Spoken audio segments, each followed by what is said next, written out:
कुल्हाड़ा पाकिस्तान में देहात में लकड़ियां काटने के लिए आम इस्तेमाल होता है, लेकिन आजकल अगर कुल्हाड़ा जहन में आए तो फौरन तुरगत का नाम जहन में आता है।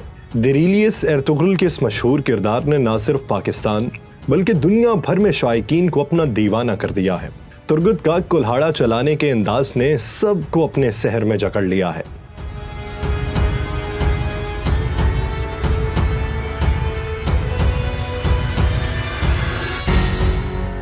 एक ई कॉमर्स वेबसाइट के मुताबिक गुज़िश्ता साल में उनके स्टोर में सबसे ज्यादा फरोख्त होने वाली शय तुरगत के कुल्हाड़े की तर्ज पर बनाए गए कुल्हाड़े हैं, जबकि एर्तुगरुल की तलवार का दूसरा नंबर था और इसमें रवां बरस 34% विजिटर्स पाकिस्तान से रहे हैं। तुरगत हकीकत में कौन था? क्या वो वाकई इतना बहादुर था जितना ड्रामे में दिखाया गया है, या फिर बामसी की तरह वो भी महज एक फर्जी किरदार है?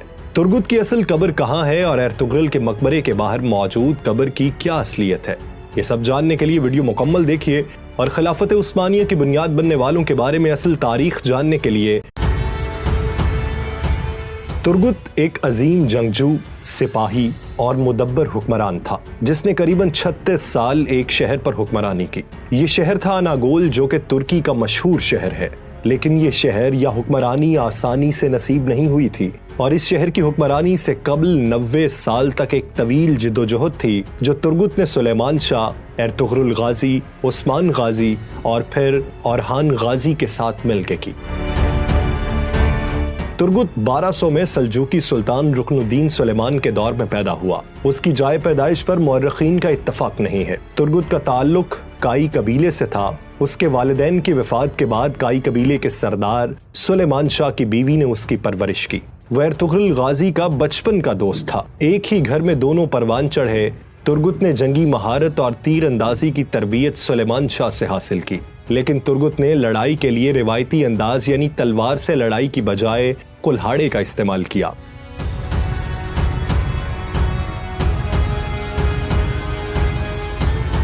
तुरगत के कुल्हाड़े आज भी तुर्की के तोप कॉपी म्यूजियम में मौजूद है। उसका ये अंदाज सबसे अलग था। वो कुल्हाड़े से दुश्मन के परखचे उड़ा देता था। वो जंगी काबिलियत के साथ साथ आला ज़हानत का मालिक था। एर्तुगरुल गाजी की सरदारी के दौर में वो उसके सफीर के तौर पर काम करता रहा, उसका नायब रहा, यहाँ तक कि एर्तुगरुल ने उसे अपने सिपाहियों का सिपा सालार बना दिया।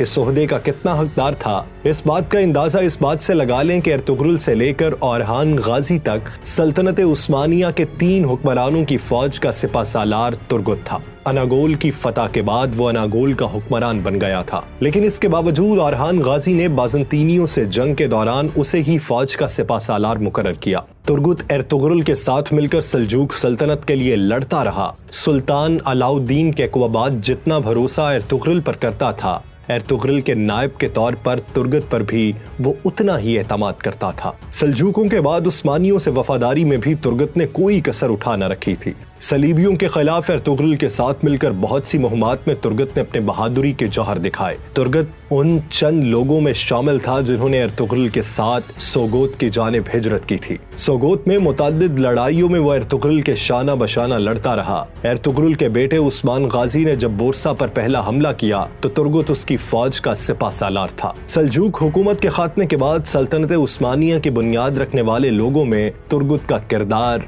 सरे फहरिस्त है। 1299 में उस्मान गाजी ने तुरगत को अनागोल फतह करने के लिए भेजा। तुरगत ने अपनी बहादुरी और जुर्रत से ये इलाका फतह किया और उस्मानी परचम इस शहर में लहराया गया। उस्मान गाजी ने तुरगत को इस शहर का हुक्मरान बना दिया। तुरगत अपनी वफात तक इस शहर का हुक्मरान रहा। 1325 में औरहान गाजी के हुक्म पर एक जंग के दौरान तुरगत को शहादत नसीब हुई, जिसकी उसको बरसों से तमन्ना थी। तुरगत की शहादत के वक्त उसके हाथ में उसका ट्रेडमार्क यानी कुल्हाड़ा मौजूद था। तुरगत की जाती जिंदगी के बारे में कोई ज्यादा मालूमात तो नहीं है, लेकिन तारीख में उसके एक बेटे का जिक्र मिलता है जिसके नाम पर कोनाक मालासी में एक मस्जिद भी मौजूद है। तुर्की के मशहूर ड्रामा सीरियल देरीलियस एर्तुगरुल में तुरगत की जिंदगी की दास्तान भी दिखाई गई है। ड्रामे की दास्तान के मुताबिक तुरगत की पहली शादी आयकस या शाहीना नामी खातून से होती है, जो कि काई कबीले की एक खातून थी। मंगोलों के हमलों के दौरान तुरगत की बीवी शहीद हो गई, जिसके बाद तुरगत की जिंदगी का मकसद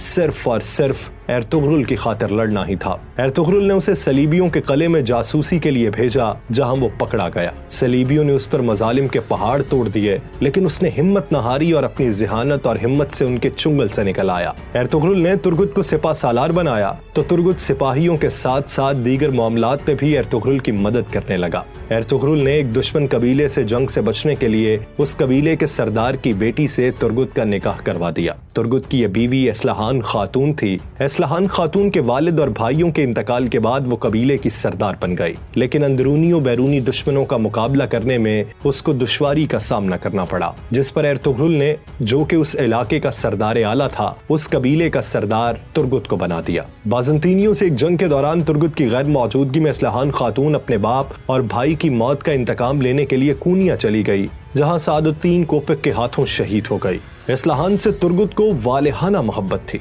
उसकी शहादत के बाद दोबारा तुर्गुत ने शादी नहीं की और फिर एर्तुगरुल के साथ हलाकू खान के मुकाबले में जाने वाले लश्कर में शामिल हो गया।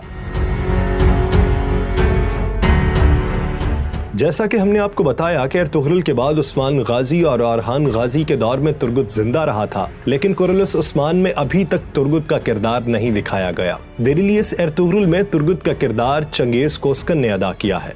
जराए के मुताबिक वो इस वक्त अपनी एक फिल्म मिलाज़कृत 1071 की शूटिंग में मसरूफ हैं। इस फिल्म की शूटिंग के बाद वो कुरलुस उस्मान को ज्वाइन करेंगे। तुर्गुत के मद्दाहों के लिए बहुत बड़ी खुशखबरी होगी, क्योंकि वो उनको ड्रामे में देखना चाहते हैं और इसके बगैर खिलाफत उस्मानिया की इब्तदाई तारीख मुकम्मल नहीं हो सकती।